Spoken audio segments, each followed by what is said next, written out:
Hidup Sehat pemirsa. Nah itu tadi ya, banyak sekali kalau misalnya anak-anak ya, ibarat kata itu katanya mereka tuh lagi mau keluar nih ya, berkembangnya itu bakat-bakatnya, minatnya harusnya udah mulai kelihatan sejak dini, dan itu tugas kita sebagai orang tua untuk mengasahnya sih. Udah kayak pisau ya diasah ya. Tapi tugas kita juga untuk membantu mengembangkannya.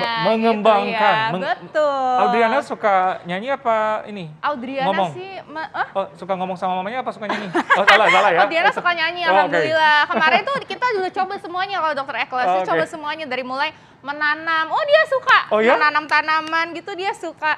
Tapi merawatnya itu emang agak problem. Jadi udah 3 pot, mati semua. Terus dia, ya ibu ini mati semua. Ya udah deh kita coba lagi besoknya ya. Tapi nggak apa-apa, yang penting cara mengembangkannya, cara mengasahnya udah ini ya, udah mulai ya. Iya dong ya. Dan ini terkait dengan anak nih, pasti di sini banyak sekali orang tua ya kan, bapak dan ibu yang juga pasti sama nih kayak saya nih ya, udah mulai worry dengan berita yang namanya hepatitis akut pada anak. Bener banget. Dibilangnya hepatitis yang belum diketahui penyebabnya. Misterius ya? Atau kalau viralnya namanya hepatitis misterius.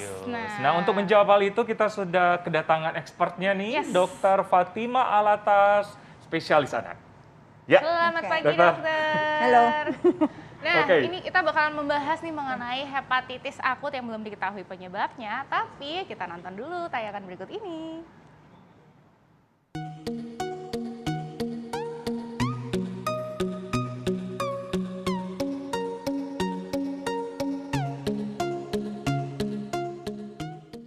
Pemirsa, awal bulan April lalu Badan Kesehatan Dunia yaitu WHO mengumumkan tentang adanya penyakit misterius yang mulai menulari anak-anak di dunia, yakni hepatitis misterius. Dan 2 minggu setelah diumumkan WHO, penyakit ini telah merenggut 3 nyawa anak di tanah air dan dinyatakan sebagai kejadian luar biasa penyakit yang menyerang anak di Eropa secara misterius.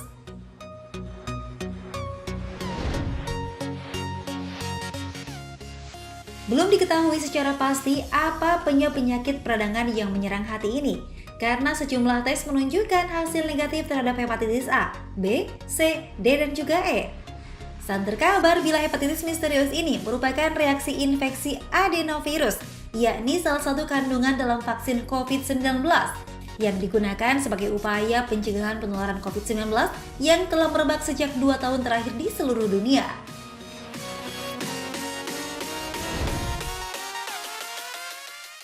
Lalu, bagaimana cara kita mengenali gejala hepatitis akut yang menyerang anak ini? Betulkah faktor kebersihan bisa jadi salah satu penyebabnya? Kita saksikan penjelasan dokter Hidup Sehat berikut ini.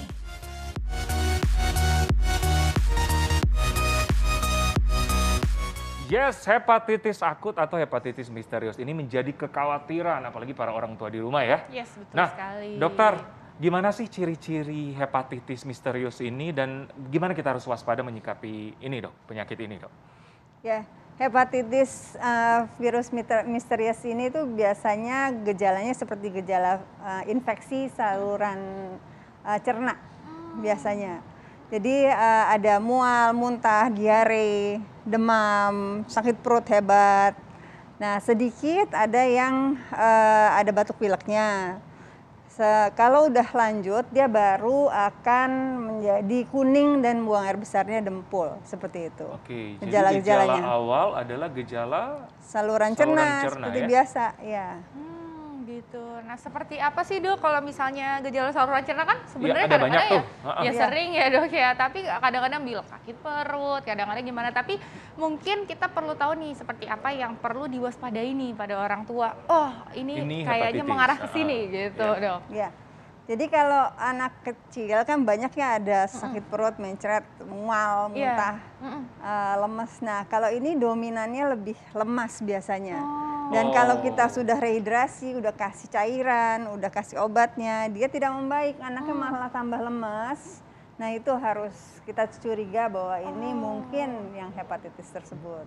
Dok, ada penyebab khusus nggak sih yang kira-kira dicurigai adalah penyebab dari hepatitis akut ini? Kalau di luar negeri itu yang sudah ada dicurigai adalah adenovirus 41. Jadi adenovirus itu ada yang saluran nafas, ada yang saluran cerna. Hmm.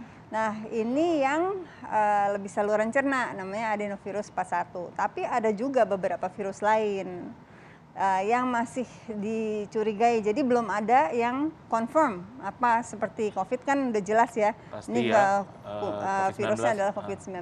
Ya. Tapi kalau ini belum. Jadi masih dicurigai. Ini kok ketemu beberapa virus tertentu yang menyebabkan si hepatitis itu.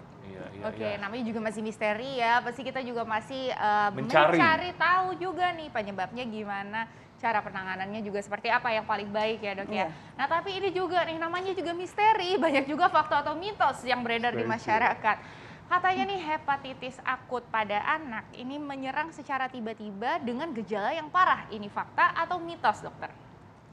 Itu mitos. Mitos. Ini jadinya seperti apa nih dok menyerangnya? Jadi dia itu menyerangnya pelan-pelan. Sebenarnya ada gejala awal yang bukan langsung berat gitu ya anaknya. Jadi kalau kita bisa mengenali dia lebih dini dan membawanya ke dokter, gejalanya tidak akan menjadi berat dan bisa sembuh dengan baik. Biasanya seperti itu. Berarti Hepatitis orang ya. tua sebenarnya jangan panik juga ya. Iya, nggak Harus perlu aware. panik, nggak perlu berlebihan. Jadi orang tua. Benar.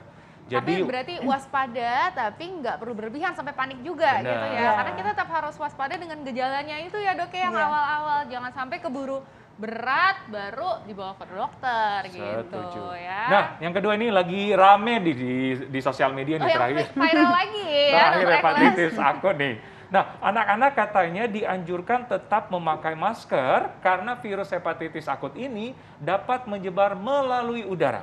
Fakta atau mitos? Itu fakta. Oh, fakta. Oh, fakta. Jadi kalau 18% itu ada yang dari saluran nafas. Jadi walaupun kita menjaga kebersihan, tetap kita memakai masker untuk menjaga yang 18% itu. Memang terbesarnya adalah dari penularan melalui saluran cerna. Iya. Seperti itu. Ya, jadi Gitu fakta ya. Jadi fakta tetap harus ya. waspada, harus pakai Betul, masker. Betul ya. Ya. Yang boleh dibuka itu kemarin ya kata Bapak Jokowi itu hanya kalau Di misalnya luar. di luar ruangan dengan komposisinya tuh nggak boleh padat-padat banget Benar, gitu kan. benar, Jadi jangan benar. dipotong-potong tuh ya. Nggak boleh di luar ruangan udah Dan boleh anak-anak buka, tetap tapi harus juga jaga jarak juga. Dan anak-anak ya. tetap pakai masker ya. Yes, betul disarankan sekali ya. Oke. Nah, ini kita bakal masih bahas lagi mengenai hepatitis misterius ini ya kan. Tetaplah bersama kami hanya di Hidup Sehat. Hidup sehat.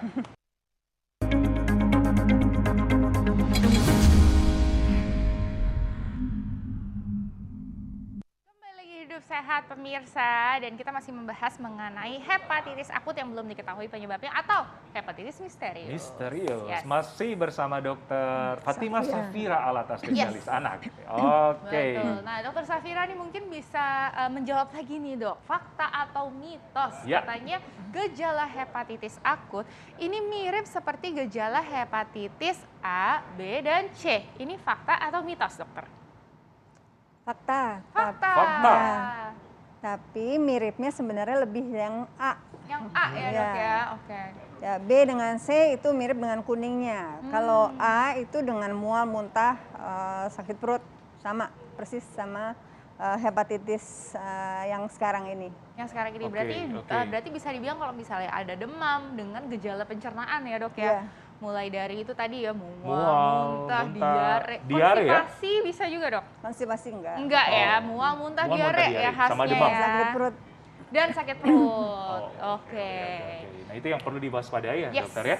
Jangan sampai bawa ke rumah sakit sudah kuning tadi ya, Sudah dokter bilangnya. kuning atau buang air besarnya dempul, Ya. nah tuh udah berat sekali. Apalagi ada penurunan kesadaran, anaknya udah mulai lemes-lemes, nggak kesannya tidur terus, nah itu udah bahaya. Ya, bahaya. Nah, terkait tadi dokter, ini kan kita lagi membahas tentang hepatitis misterius. Nah, di praktek dokter, pengalaman dokter, ataupun yang sekarang terjadi kayak sekarang, udah ada nggak gejala yang menyerupai hepatitis misterius ini dokter?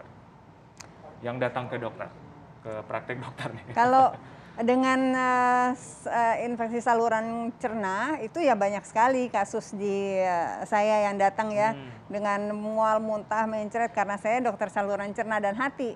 Jadi Oh, tentunya oke. pasien itu banyak sekali. Dirujuk ke dokter, ya, ya. tapi kalau yang dengan seperti ini Menyerupai, menyerupai ini tidak ada. Kasusnya jarang sekali ada ke RSCM, tapi sudah terlalu berat kasusnya waktu datang. Jadi yang baru mulai-mulai, baru awal-awal kasus itu belum ada lagi saat ini. Oke. Walaupun yang menyerupai hepatitis misterius tadi yang dikatakan dokter tadi ya, berarti memang belum ada ya? Ya belum ada lagi kasusnya yang menyerupai itu ya. Tapi kalau yang dengan gejala hepatitis lain karena penyakit lain ada. Oke, nah dok, ini kan sebenarnya ya namanya juga kita di Indonesia sebenarnya kan memang kuning gitu ya, anak kuning itu memang sebenarnya lumayan banyak ya dok ya. Nah tapi mungkin bisa dikasih tahu ke masyarakat nih ya, perbedaan nih dok antara oh ini si hepatitis akut nih yang kuning karena hepatitis akut atau kuning sakit kuning yang biasa. Menurut masyarakat tuh. Silakan dokter. Ya, jadi penyakit kuning itu banyak Betul. banget ya. Mulai dari bayi, itu bayi baru lahir itu juga kuning. Biasanya tuh normal. Pada bayi baru lahir, berat badannya bagus, 14 hari pertama itu oke. Biasanya hilang sendiri nanti. Tapi ada lagi yang setelah 2 minggu, itu bayi kuning, apalagi dengan buang air besarnya dempul, nah itu kita harus lebih curiga. Itu biasanya namanya kolestasis, yang disebabkan bisa karena sumbatan atau infeksi atau kelainan genetik. Itu biasanya kita screen sendiri. Nah pada anak besar, hepatitis itu bisa karena hepatitis A paling sering. Kalau B dan C itu biasanya diturunkan atau terkena lewat darah. Itu biasanya terjadi nanti 20-30 tahun lagi baru dia akan ada gejalanya. Jadi yang sering biasanya pada anak besar adalah hepatitis A. Nah kalau hepatitis A itu dia akan datang dengan gejala seperti ini. Mual, muntah, sakit perut, lemes badannya, tidak mau makan minum, bisa diare. Kalau sudah terlalu berat, dia kadang-kadang ada perdarahan atau penurunan dari kesadaran itu. Oke.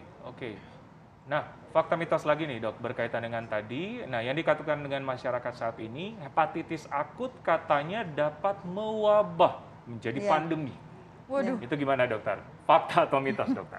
Itu mitos. Mitos. Ya. Karena penyebarannya tidak secepat itu dan biasanya dengan higiena yang bagus, cuci tangan yang bersih, tidak berbekas-bekas makanan, itu dia bisa diputus. Jadi karena bukan seperti yang penyebarannya lewat udara ya, itu kan lebih cepat. Ini kan karena saluran cerna dia bisa lebih dicegah asal orang tua mengajarkan dengan baik anak-anaknya seperti itu. Jangan terlalu berlebihan juga, tapi memang harus tetap waspada ya. Iya, betul sekali ya. Dan juga higienitas itu penting sekali ya dok ya. Nah mungkin nih masyarakat juga pengen tahu nih ya dok ya, tips nih dari dokter nih supaya kita juga bisa tahu cara pencegahannya, terus juga mengobatinya ya. Apalagi kalau misalnya pertama kali ini terjadi kejadian-kejadian gejala-gejala yang mengarah ke sana nih ya, yang serupa. Apa sih yang harus dilakukan oleh orang tua gitu ya pada saat di rumah gitu sebelum dibawa ke rumah sakit. Silakan dokter. Ya. Jadi tentunya kalau seorang anak mau dijaga itu dia harus diberikan nutrisi yang bagus ya, dijaga pantau tumbuh kembangnya. Kita punya aplikasi namanya Primaku dari IDAI, itu bisa memantau tumbuh kembang anak. Pastikan bahwa anak itu ikut dengan growth-nya dia. Kalau misalnya dia itu tumbuh kembangnya bagus, diberikan makan yang cukup, diajarkan cuci tangan dengan baik, seharusnya dia bisa melawan kuman-kuman yang masuk ke dalam badannya. Nah, yang lain adalah tentunya tidak bekas-bekasan makan antara teman. Biasanya anak-anak di sekolah itu kalau punya makanan dia akan dengan baik hati ngasih gitu ya ke temannya. Nah, itu nggak boleh saat ini dulu. Jadi sendiri-sendiri. Alat makannya yang bersih. Jangan di-sharing lah ya. Ya, makan makanan yang matang, lalu air minum juga yang matang. Lalu cuci tangan setelah makan ya. Setelah buang air besar juga karena ini penularan lewat mulut dan saluran cerna. Jadi dia harus kalau habis buang air besar dia harus cuci tangan yang bersih dengan sabun pasti ya. Yang lain juga tentunya anak tetap divaksinasi sesuai dengan vaksinasi yang ada di Indonesia supaya imunitasnya tuh cukup baik Betul. Seperti itu. Rasanya itu, dan ya tentunya sanitasi di lingkungan, di sekolahan harus bersih, harus dipastikan bahwa itu tidak menjadi pusat penularan dari penyakitnya. Betul ya, Betul, rumah, betul. sekolah, playground, tempat main, mall, waduh semuanya ya sebenarnya juga harus ikut andil nih dalam pemutusan mata rantai penularan dari hepatitis akut misterius ini ya. Jangan sampai deh, pokoknya amit-amit ya Indonesia jangan sampai jadi endemi ya, kayak jangan sampai ya. Oke deh kalau gitu. Dokter, terima kasih informasinya. Semoga banyak, kita tetap dokter. sehat, anak-anak di Indonesia juga tetap sehat, terhindar dari hepatitis akut ataupun misterius. Dan juga anak-anak sehat, ibunya happy ya kan, semuanya happy juga, negara juga jadi kuat dong pastinya. Dan selalu sehat dan selalu nonton Hidup Sehat. Betul sekali, jangan lupa nih ya, supaya kita sehat terus, jangan lupa nonton Hidup Sehat TV One tiap hari Senin sampai Jumat jam 9 pagi sampai jam 10 pagi hanya di TV One. Saya Dr. Ekles. Saya Dr. Rini Tarlin, Indonesia hidup sehat.